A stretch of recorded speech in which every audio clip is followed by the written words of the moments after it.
Alrighty, now on to mission 6 for Lightfall. It is no time to explain. Yeah, that's it. No time left, sorry. And we have the cunning for witchqueen. Let's get started. So this mission can really go anyway. It all depends on if you like tank missions, because this is like 90% tank, and then they have like a little bit of fighting in between. But this is really dependent on if you like tank levels or if you like don't like them. For me, I am not a big fan of the tank levels. I think they're kind of bland, honestly, most of the time. And this level is kind of no exception. There's nothing really going on with them. But this mission could go either way. If you like them, then this mission's great. You love this mission. But if you don't, you're probably not going to like it. This is also another level that the strand comes on and off. Again, it ruins the gameplay. Like, I pretty much went over this in like the last time I did this, but it really ruins it, honestly, and it sucks when it does this. I don't know. I think the rest of the levels are fine with the strand, but this is probably the last level that does that, and it just sucks. There's a in between part where you have to fight a tormentor in like it's in between like a tank section and another tank section, but you come to a stop because they're like suppressing. I guess they're suppressing the tanks this time. It's very weird, but they're suppressing the tanks this time, and you have to go upstairs to stop the suppressing. And this is where that strand comes on off here. You pick it up, you destroy the things, and then you get right back into the tank. It's a short section where you just kill a bunch of Cabal, and then you kill that Tormentor, and then you're back into doing tank stuff. During this tank section, you kind of just go fight off a bunch of hordes. You kind of fight off interceptors, like a couple of them, and the threshers. I will say, though, I think you fight a tank as well, but the interceptors, I'm not even joking, I swear, they have more health than the actual tanks. It's very weird. I was like, maybe like 2-shotting some of the tanks, or 3-shotting. The interceptors, they took like 5 bullets. I even shot like the volley of missiles. They just did not die. I don't know what crack they're smoking, but Jesus, the interceptors are so buff. But either way, like after you finish that wave of onslaught of like the vehicles, Rohan comes in, he just smashes to the ground, and that's pretty much where you head into like the final boss arena. During this boss, I think you're pretty much suppressed for most of the fight. You do damage to the boss, and you gate, and then you have to go like in this basement area to get strand and kind of stop the suppressing. There is actually a like when you get to that second phase, tanks spawn in. You can actually summon a tank in the boss room. I didn't know this until like later on, but you can summon tanks in the boss room. There's like no room for them, but you can do it if you want, like to save yourself ammo for killing the tanks. But as soon as you kill the tanks, they disappear. So you can only have the tank for a brief. I just thought that was funny. You can actually just summon a tank in there. Another surprise I found out. Do you guys see the name of the boss? Yeah, that kind of looks familiar, huh? Where have I seen that before? Oh, wait, it's from Mission 3. Yeah, this guy is the guy where it's right before you do the Sparrow part when Keitel comes down. It's that Colossus that spawns in the middle and he's immune. He shows up I didn't even realize the first time. He shows up in this mission, and this is where you actually kill him. I just thought that was funny. It doesn't do anything. It's just it's just a big Colossus, but I just thought that was funny. It's this guy, dude. Now, with all the goofy stuff I actually found out, the actual boss fight is actually pretty good. It's fine. There's nothing. It's pretty good for what it is. Nothing bad about it.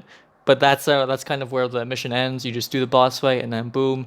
Again, this mission is very hit and miss. It's really reliant on if you like tank missions or not. So this is probably the most up in the air, because my opinion for this mission is gonna differ on if I like tank missions or not.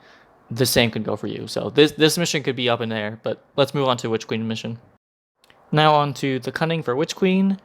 This mission is probably the most memorable mission. I think if you asked anyone what mission they remembered, it would be this one for, a certain reason near the end of the level, but we'll get to that later.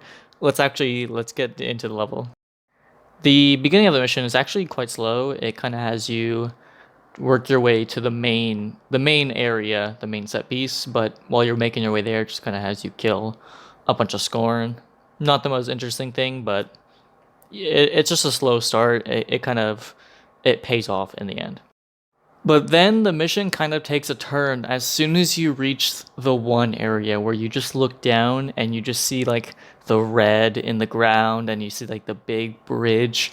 The setting for this level is absolutely stunning. Like it looks so cool. Like it does look like it's straight out of like Doom or something. It looks really good and the setting really helps this mission.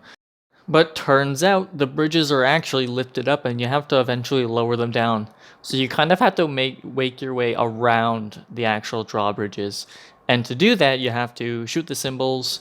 This is where that symbol thing is actually quite fun to do because it makes sense, right? You're going around and you have to find the hidden path. It feels really fun to do. And then you eventually get to that plate where you have to lower the drawbridges. This part is actually a lot of fun. The mechanics are simple, but it's just the way I think the setting really helps it out like so much. Where these like little mechanics, oh, they're not the most interesting, but it's the setting that really makes it feel like, oh, I have to go around this. Oh, I have to lower the bridges. And when you do see the bridges getting lowered, it's just so cool because now if you wanted to, you can backtrack and it's a lot of fun. Once you're done lowering the bridges, though, you get to the final boss arena, and there's actually two bosses here. The first one is a Scorn Sniper. This guy will take your head off, so you kind of have to play corners. You got to play very safe, and you got to watch out for the captains. This boss fight's actually a lot of fun because you have to play cover for this one, and you have to peek smart. You have to make sure he's like, because you can see him charging up his rifle, so it's actually pretty forgiving of when he's about to shoot. So you can play around that, and you just have to watch the ads that don't flank you. You don't want them to flank you because they will destroy you. But this boss fight is actually a lot of fun, and it really changes up a lot of, because most bosses you're just kind of sitting there just pumping all your ammo. This guy you have to kind of play a bit slower because he is a sniper. This guy will just take your head off, so it's nice. I like it a lot. Once you do kill him though, you'll just have to go pick up the worm from the statue, and that's where the mission ends. But that's what you think. And that's what everyone thought when, like, we're like, oh, we got the thing, time to leave.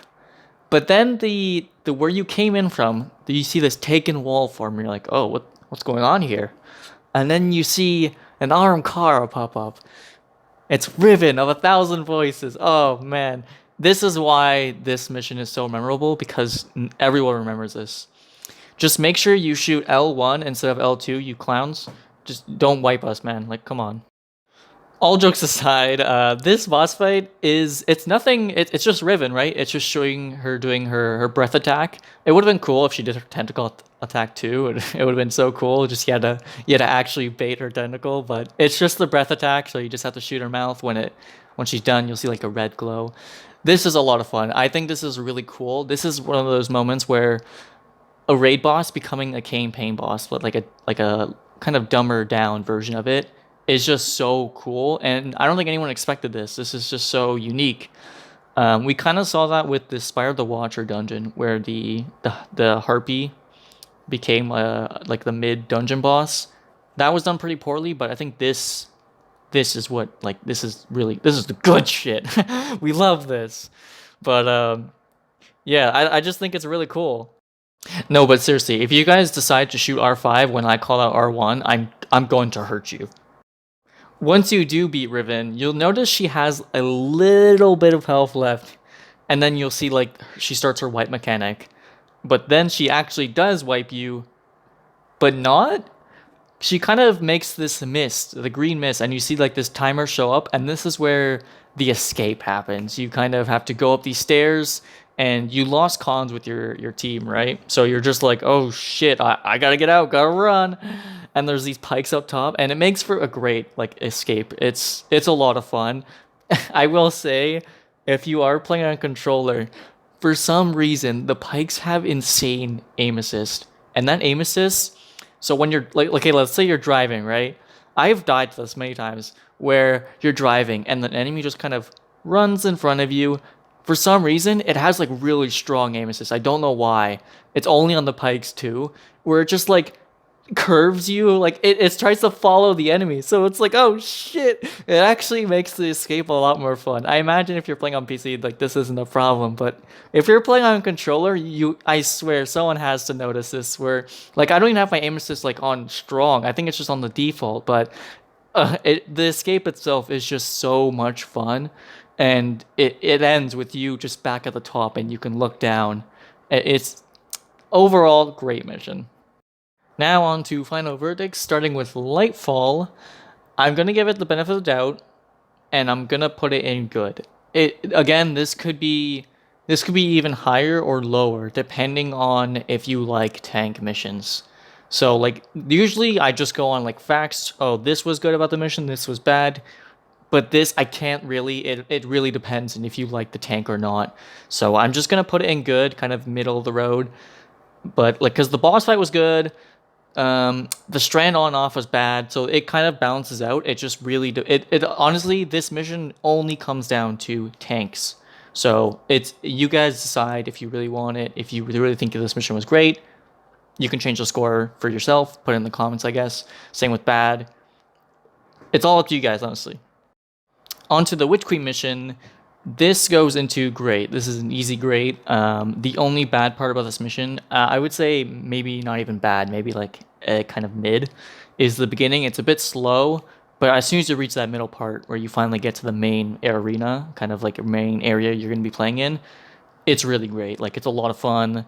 It just does a lot of things right, and I think it straight up just deserves great, honestly. That concludes mission 6. Only 2 more missions to go, and then we're done with the series. This was a lot of fun so far. Hope you guys see you in the next one. Have a good one. Bye, guys.